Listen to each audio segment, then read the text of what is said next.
Hey everybody, what is going on? It's Jack here again with CAD Games, and today on Exnite I am going to be showing you Rails 2.0, and if you guys haven't known, my project files for the previous version of Exnite corrupted, so I haven't been able to work on the project for a while now, and coming back in here I had to restart, and yeah, and I've made a lot of progress today. I have been working on Rails 2.0.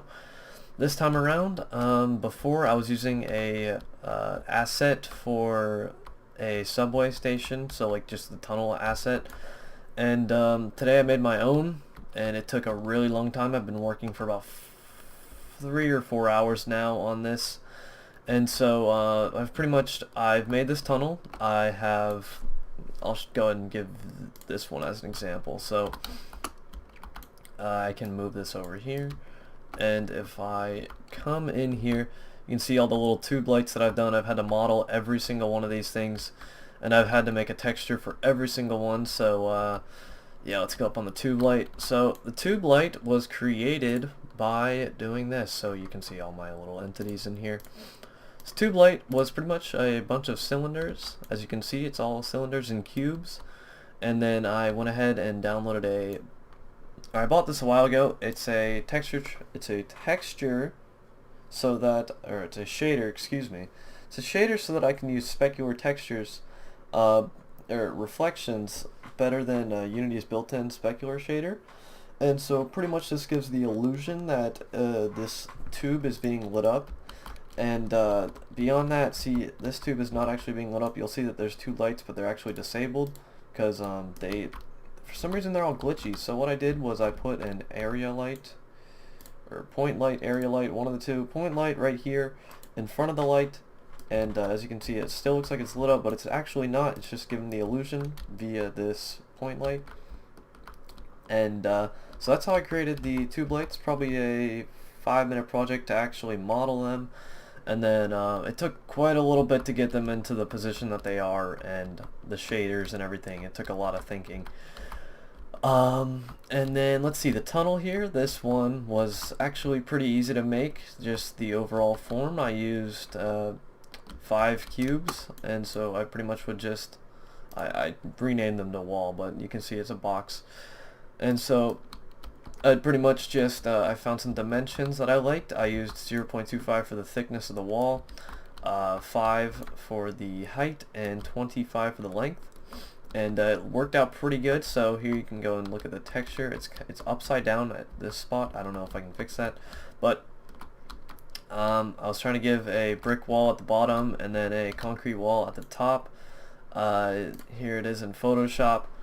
It's much brighter in Photoshop because of the shader that I changed it to. This document is a resolution of 4096 by 2048, and so pretty much once I got into Unity, I had to come here, I'd click on this wall, and once I first dropped it in, it was all messed up looking and weird overall, so I had to change it to match these scaling settings up here. So I did 2.5 by 1, and that worked pretty good, and it looks really nice. I wanted to give it kind of a gross, eerie feel. I don't know if I'd say eerie, but as you can see, it's just much cleaner in here. I wanted to give it a dirtier look in the actual thing.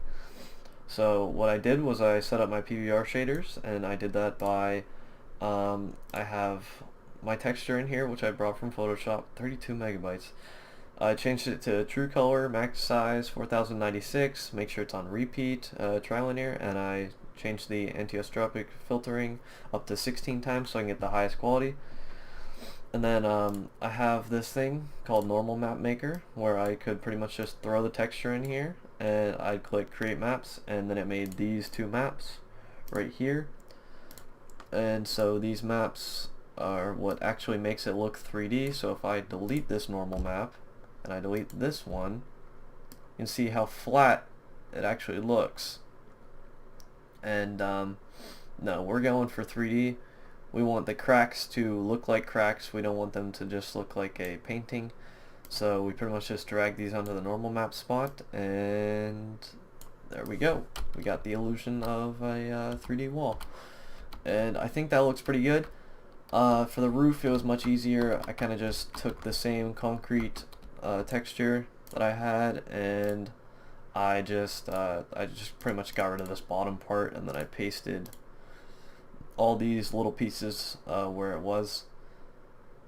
And yeah, and that's pretty much how I did the roof and the sidewalls. And then here at the rail, I don't really know that much about a railway or any of that, so I'm kind of still figuring out how I want to go about doing this.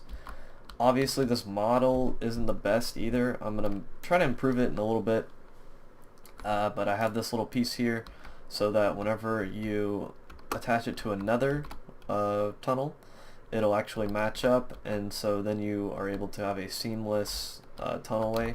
So these are all separate things. I have 4 of them. There's 1 here, 2, 3, 4. Number 4 at the end, I am working on making a little stop here, so we can have another part of the level to move out to this area. But yeah, that's pretty much what I've done so far. I've also changed the moving mechanics, yeah, movement mechanics again, is what I'd say. And let's see, I really want to move this back over here. Alright, there we go. So here we go with all the tunnels attached. If I go and click on game, go on to maximize on play, and we play, you can see that we're looking pretty good in here overall. The lights look like lights. I'm working on that right now, where it's all flickering right there. But anyways, onto the movement of the gun. I've changed the bobbing a bit whenever you're walking. I think it's a little bit better now. And then running, especially running, has been improved a lot. So if I start running, it looks like I'm actually running. It doesn't look like I'm holding my gun out 3 feet in front of me and it's in the air. I also did the same with the AK. I fixed that too. Although it could use a little bit more touch-up. I'm still working on that part. I've changed sprinting time, so now you can sprint for 12 seconds, and then you have to wait 3 seconds before you can sprint again. And finally, I have changed the shaders on the weapons. I've made them a bit darker.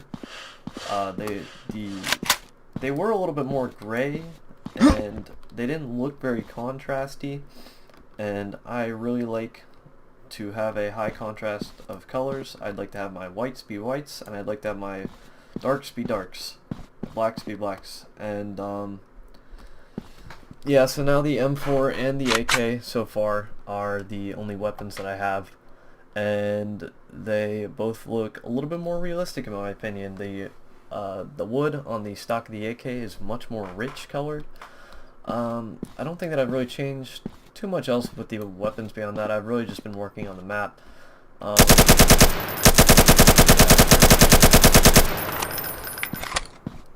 And I'd like to work on making it so that whenever I shoot the wall, there's actually a bullet hole there. But yeah, I think that's about it. I don't know whenever I'll be coming out with another update, but hopefully soon. I'll try to keep you guys updated on everything that I'm doing since it's been so long. I hope you guys enjoyed. If you do, make sure you like this video and support the project. Comment what you thought, and I'll see you guys next time.